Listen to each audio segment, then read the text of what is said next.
It's time to begin our final descent to the tree. I've returned Rao to his default costume. During the loading screen after the Axeman fight, he pulls the hood back so as to maximize his peripheral vision. This is going to prove most useful throughout this upcoming area. We're going to have to know absolutely everything about our surroundings in order to survive.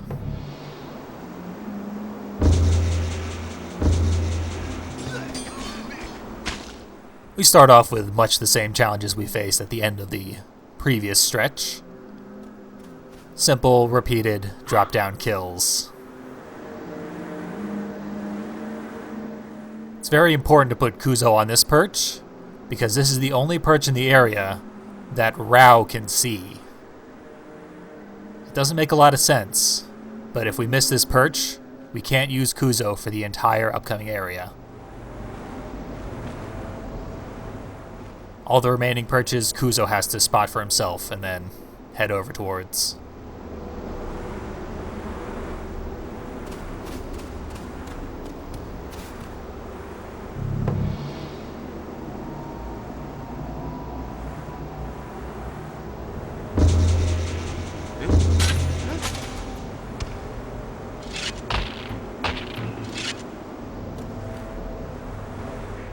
While the challenges so far have been quite simple, we will find that almost all the guards are armored and on patrol. So timing is more of an issue than it's ever been.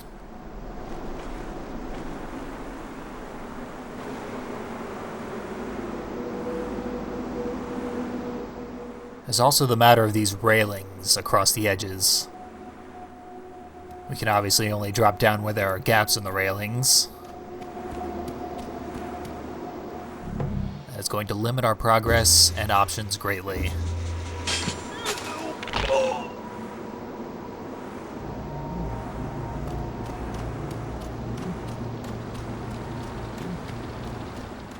In general, if you can get yourself on a ladder, you'll be safe.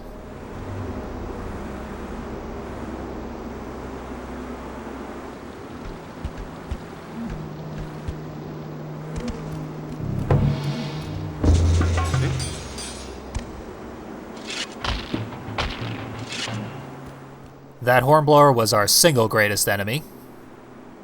If he spots you, you are absolutely guaranteed to die. There is no way around it. We're far from home clear, having taken him out though. First, I'm taking a rather riskier maneuver.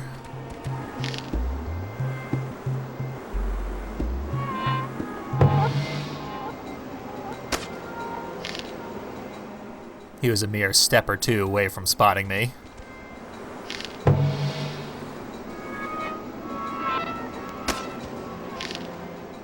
It would seem that he's far enough away from all the other enemies that it wouldn't cause a problem. We'd still be able to take him out quietly. My experience refutes that. Usually, once you start getting hit with arrows, Rao becomes a pincushion pretty quickly. Somehow the other archers just have a sense for people getting hit by arrows. As you can see, there's still eyes absolutely everywhere here. And if any but the 4 friendly eyes spot us, then we are not likely to survive to make it to the tree. Because everybody is armored, we can't really retaliate against the archers. We would have to attempt to approach them, and because the path to every area is so circuitous, we would be under constant assault, and the archers are shockingly accurate.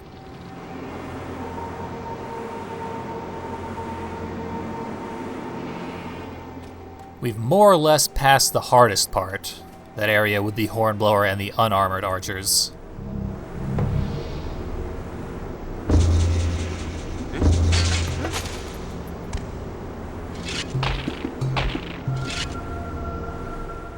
Most of the rest of this is just going to require that we not make any stupid decisions.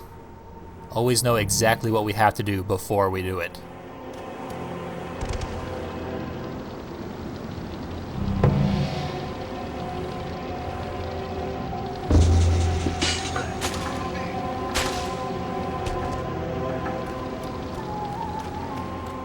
If you have to start thinking on the fly, you are not likely to come up with a solution in time to save yourself.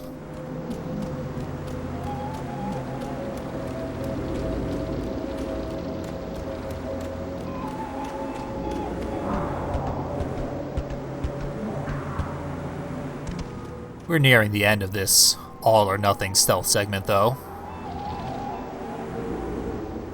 Just a few more tricks up its sleeve before we have to face the patrolling axemen down at the bottom level.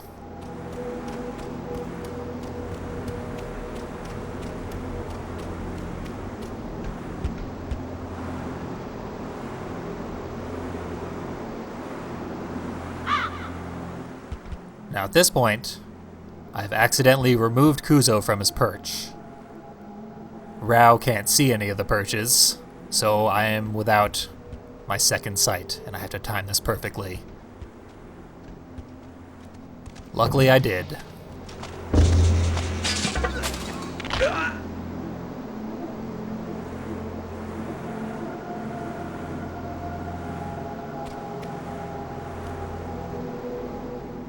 This section did prove lethal quite a few times.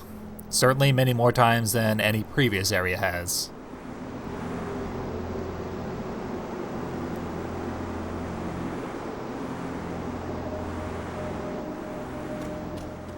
I know through experience just how valuable taking this all very slowly has to be.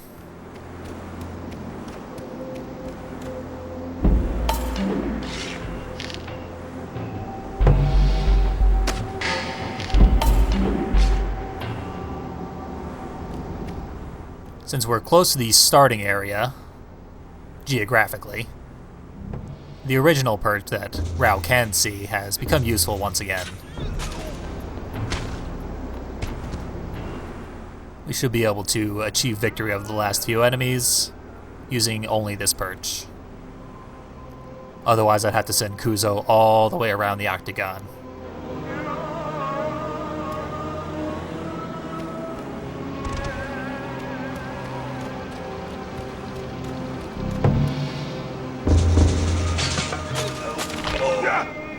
And with that, we should be ready to go for... Oh, not quite. One last patrolling soldier who I wasn't aware of. Found a blind spot for a while there. Our final fights would be significantly complicated should he have survived. That I'm not sure you are permitted to complete the area as long as any enemy remains living.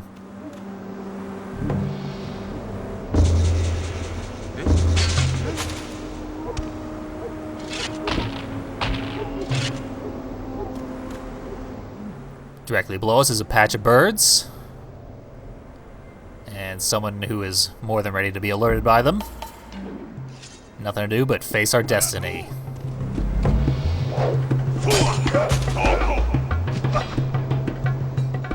We've seen these are formidable opponents, not to be taken lightly.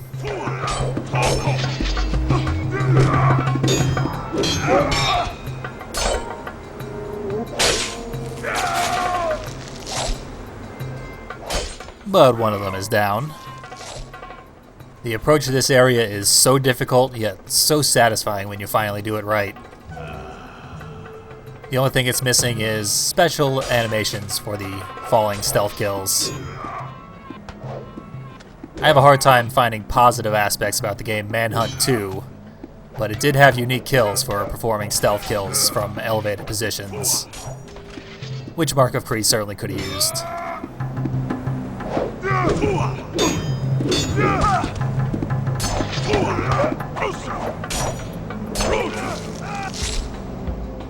Despite being shown multiple times that it's impossible to combo kill these enemies, I kept at it, pulled one off. Celebrate for a moment with our valued ally, and finally claim our hard-earned prize.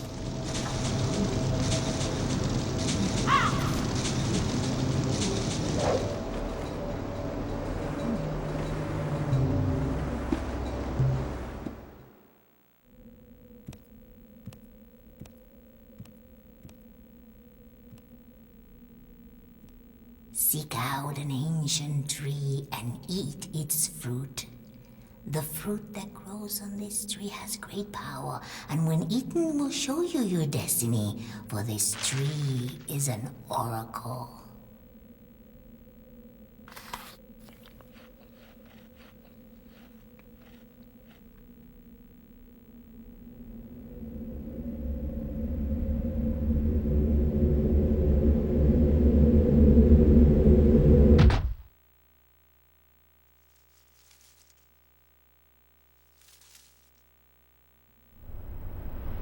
Rao, I bid you welcome.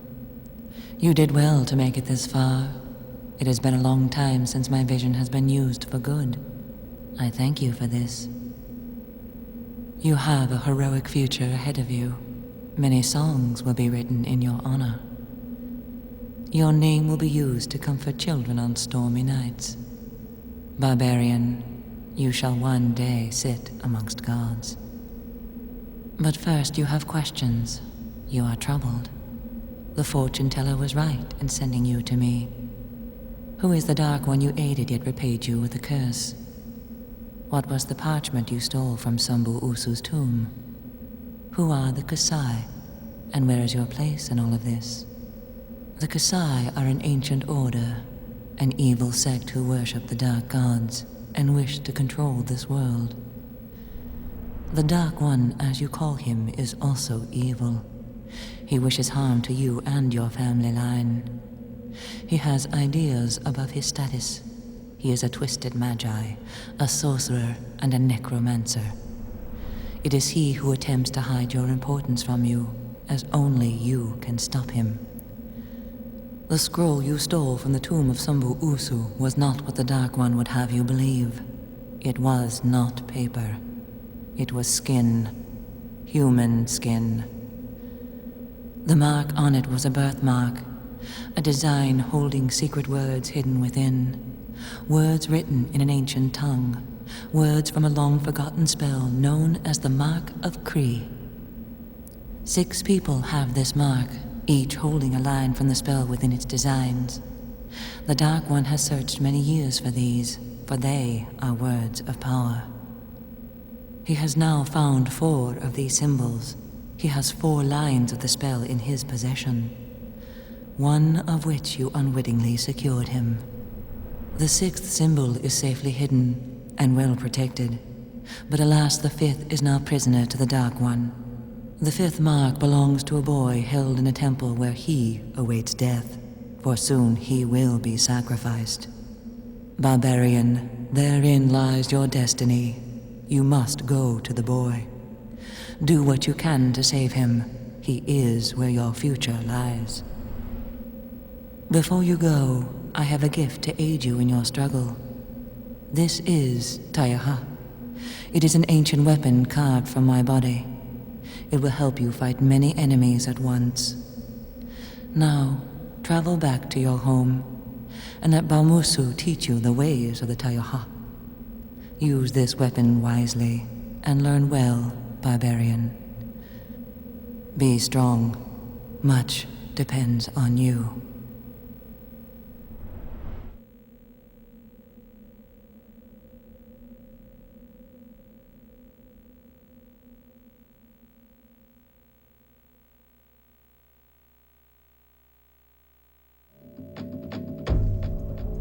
My master's head swam with the information the Oracle had given him. The Dark One had tricked him into unwittingly aiding the Kusai in the pillaging of a tomb and the theft of a skin that bore the mark of Kree. Now, all that stood between the Dark One and unearthly power were 2 skins, 2 final marks that held the last lines from Kree's dark spell. But what of the 6th?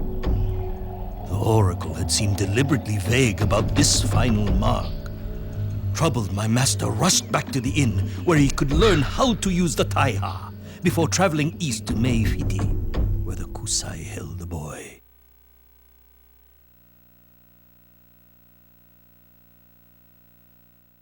We now know more about the plight of our hero than we ever have before. but the remaining details remain elusive and seemingly very important. We'll have to explore further into our destiny as we save the life of the final Mark of Kree, using the aid of our brand new, long-awaited melee weapon.